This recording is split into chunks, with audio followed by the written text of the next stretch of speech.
তেলের কোনো সংকট রয়েছে কিনা এই শরীফ, যাত্রায়?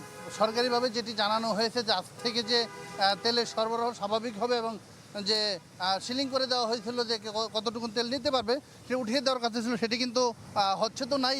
বরঞ্চ সাভার শিল্পাঞ্চলের যে পাম্পগুলো রয়েছে এখানে আমি সকাল থেকে বেশ কয়েকটি পাম্পে ঘুরে দেখেছি, কোনো তেলই নেই। কিন্তু এই যে আপনি হয়তো দেখছেন এখানে যে একটি পাম্প সাহারা ফিলিং স্টেশন, এখানে এই তেল নেই, গাড়িগুলো দাঁড়িয়ে আছে এবং দীর্ঘ সময় ধরে দাঁড়িয়ে আছে। আমি পাম্পের সাথে কথা বলেছি, তারা যে জিনিসটি বলেছেন যে 3টা থেকে 4টার মধ্যে তাদের হয়তো গাড়ি আসবে এবং সেখানেও তিনি বলেছেন যে তাদের যে স্বাভাবিক চাহিদা, একটি গাড়িতে 13,000 13,500 লিটারের ডিজেল এবং 13,500 অকটেন এবং পেট্রোলের চাহিদা রয়েছে, তারা কিন্তু প্রয়োজনীয় সরবরাহ পাননি।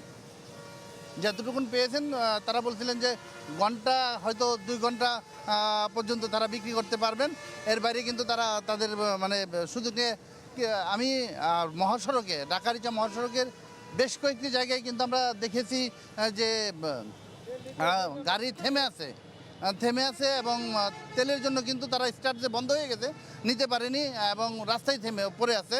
এখন কোনোভাবে অন্য কোনো গাড়ি দিয়ে টেনে পাম্পে নিয়ে যাচ্ছেন এবং নিয়ে আসছেন। এখানেও আমরা যে পাম্পে রয়েছি, যে পাম্পে এসেছি সারা পাম্পে, এখানেও কিন্তু বেশ কয়েকটি গাড়ি এখানে এসেছেন যে তাদের অন্য গাড়ি দিয়ে সাহায্য নিয়ে আসতে হয়েছে।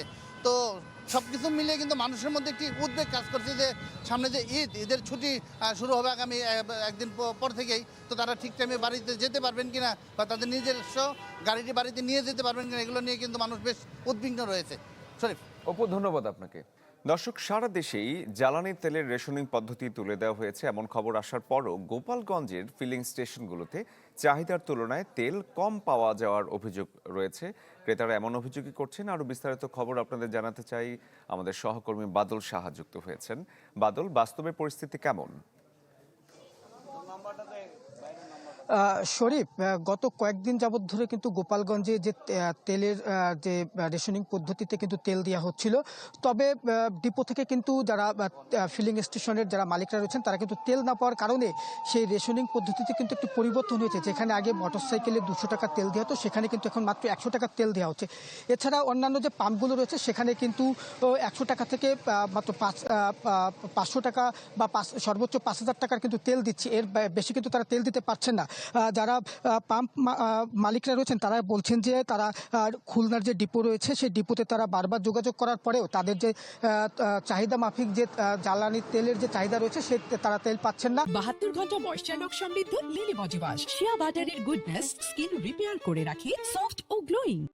ফলে তাদেরকে কিন্তু এই রেশনিং পদ্ধতিতে পরিবর্তন এনে যে আগে যে পরিমাণ তেল দেওয়া হতো সে তার থেকে আরও কম দিতে হচ্ছে। আর একটি বিষয় হচ্ছে যে এই তেল না পাওয়ার কারণে কিন্তু গোপালগঞ্জের একটি ফিলিং স্টেশন কিন্তু বন্ধ করে দেওয়া হয়েছে, কারণ সেই ফিলিং স্টেশনে আসলে কোনো পুরোপুরি তেল শূন্য হয়ে পড়েছে। ফলে কিন্তু সেই ফিলিং স্টেশন থেকে এখন কোনো তেল দেওয়া হচ্ছে না। তবে যারা ক্রেতা রয়েছেন বা বাস ড্রাইভার যারা রয়েছেন তারা কিন্তু আমাদেরকে জানিয়েছেন যে বিভিন্ন পাম্পে তারা দাঁড়িয়ে তারা কিন্তু তেল নিচ্ছেন। কোনো পাম্পে তারা 5 লিটার, কোনো পাম্প থেকে 3 লিটার, কোনো পাম্প থেকে 2 লিটার করে তারা তেল নিয়ে তারা কিন্তু এই গাড়ি পরিচালনা করছেন বা তারা কিন্তু গাড়ি চালাচ্ছেন। তবে ক্রেতারা দাবি জানিয়েছেন যে দ্রুত যেন এই যে জ্বালানি তেলের যে সংকট এটি যাতে নিরসন হয়, সেই দাবি কিন্তু তারা জানিয়েছেন। এই ছিল আমার কাছে গোপালগঞ্জের জ্বালানি তেল সংকটের সবশেষ খবর। শরীফ, বাদল, ধন্যবাদ আপনাকে।